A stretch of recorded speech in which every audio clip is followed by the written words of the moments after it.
Dia lebih dari sekadar pangeran. Dia adalah bisikan ramalan, sosok yang diramalkan akan membersihkan Jawa dari kenajisan dan mengembalikan kejayaannya.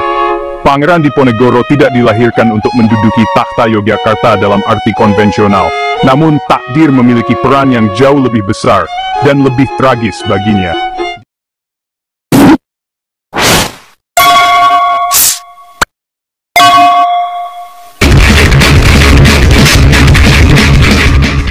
Dia adalah seorang pria dengan iman Islam yang dalam, seorang mistikus yang lebih menyukai ketenangan di Tegalrejo daripada intrik-intrik rumit dan seringkali korup di keraton.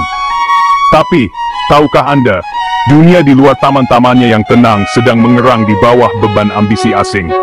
Belanda, dengan nafsu tak terpuaskan akan keuntungan dan kendali, semakin memperketat cengkeraman mereka di jiwa Jawa. Dan tanah itu sendiri seolah menunggu seorang penyelamat. Udara di Jawa awal abad ke-19 terasa kental dengan firasat akan datangnya malapetaka dan bisikan harapan. Ramalan-ramalan lama yang diwariskan turun-temurun berbicara tentang seorang ratu adil, seorang raja yang adil, yang akan muncul untuk membebaskan rakyat dari penderitaan dan dominasi asing. Bagi banyak orang, Diponegoro, dengan sifatnya yang saleh, darah bangsawan, dan kehadirannya yang karismatik, adalah perwujudan hidup dari ramalan ini. Lahir sebagai Raden Mas Mustahar pada tahun 1785, Diponegoro adalah putra sulung Sultan Hamengkubuwono III dari Yogyakarta. Meskipun garis keturunannya mulia, jalannya tidak biasa sejak awal. Ibunya bukan permaisuri, melainkan selir, fakta yang secara teknis membuatnya tidak masuk dalam garis suksesi langsung. Namun, kekurangan yang dianggap ini justru membebaskannya. Ia tumbuh jauh dari kemerosotan moral yang ia lihat merayap ke dalam keraton atau istana kerajaan yang semakin dipengaruhi oleh cara-cara Belanda.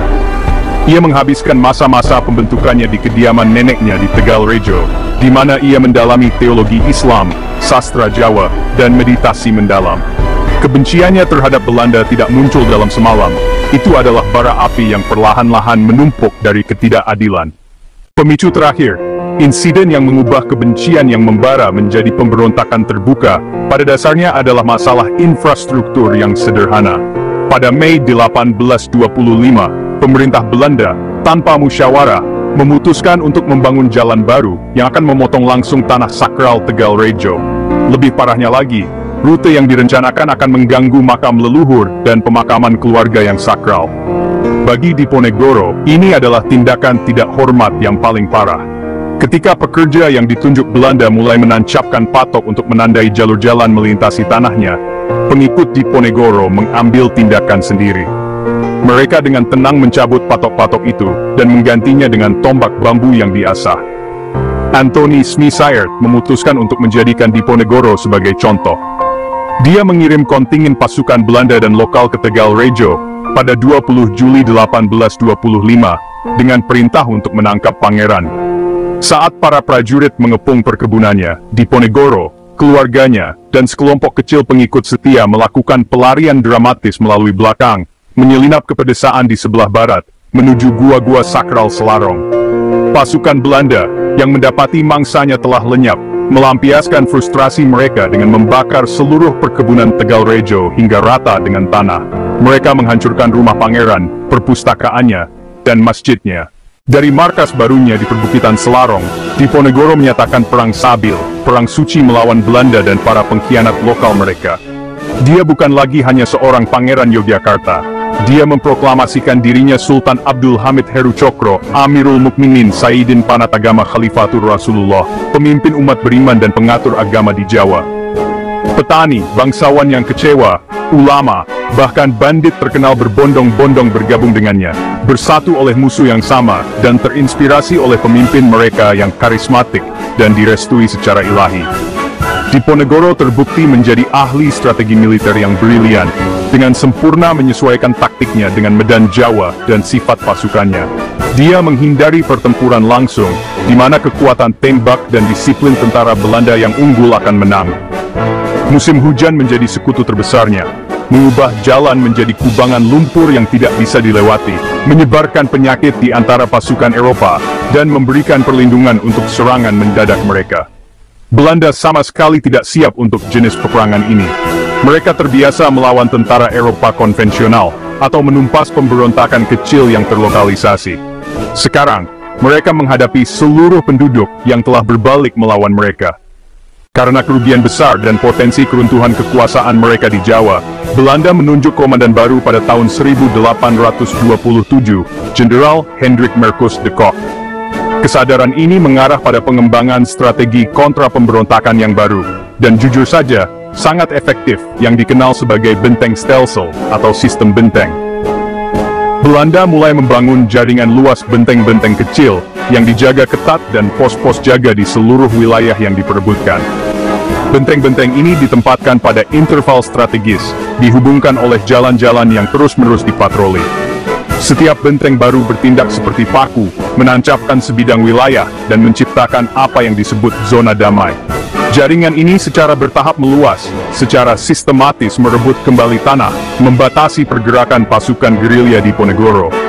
Di samping strategi militer ini, Jenderal de Kock menggunakan kampanye psikologis yang canggih.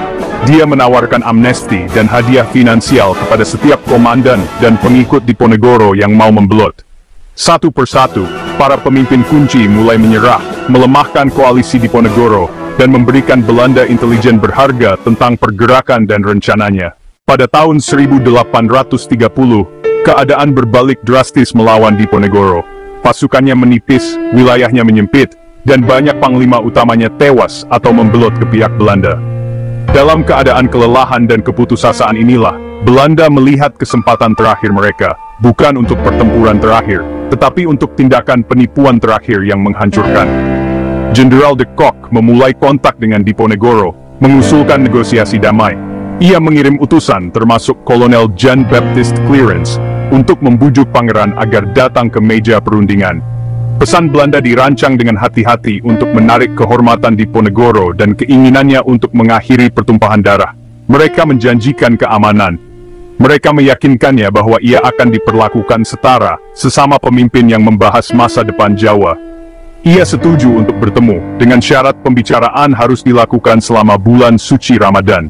Ia percaya bahwa tidak ada seorang pun, bahkan Belanda yang kafir sekalipun, yang berani melakukan pengkhianatan selama waktu yang sakral itu. Lokasi yang dipilih untuk pertemuan adalah rumah residen Belanda di Magelang. Sementara itu, Belanda dengan cermat merencanakan penangkapannya. Jenderal de Kock telah memberikan perintah rahasia kepada pasukannya.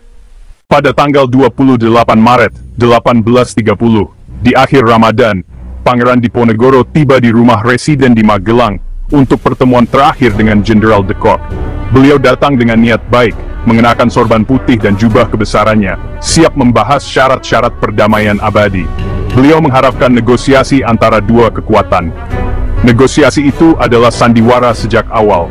Jenderal de Kock dengan cepat mengabaikan segala kepura-puraan diplomasi. Dia tidak menawarkan syarat, dia menyampaikan ultimatum. Diponegoro diberitahu bahwa dia harus melepaskan klaimnya sebagai sultan dan pemimpin spiritual, dan tunduk tanpa syarat kepada otoritas Belanda. Tidak ada ruang untuk diskusi. Sang pangeran terkejut. Beliau datang untuk berbicara damai, bukan untuk menyerahkan seluruh perjuangannya. Beliau berdiri teguh, menolak melepaskan prinsip-prinsip yang telah diperjuangkan selama 5 tahun yang panjang dan berdarah.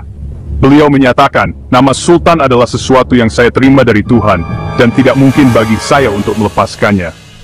Melihat bahwa Diponegoro tidak akan menyerah, Jenderal de Kock memberi isyarat. Pintu-pintu ditutup, dan tentara Belanda menyerbu masuk ke ruangan. Jebakan itu berhasil.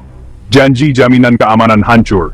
Diponegoro, pejuang yang telah menghindari seluruh tentara Belanda selama 5 tahun, ditangkap tanpa satu pun tembakan, terperangkap oleh kebohongan.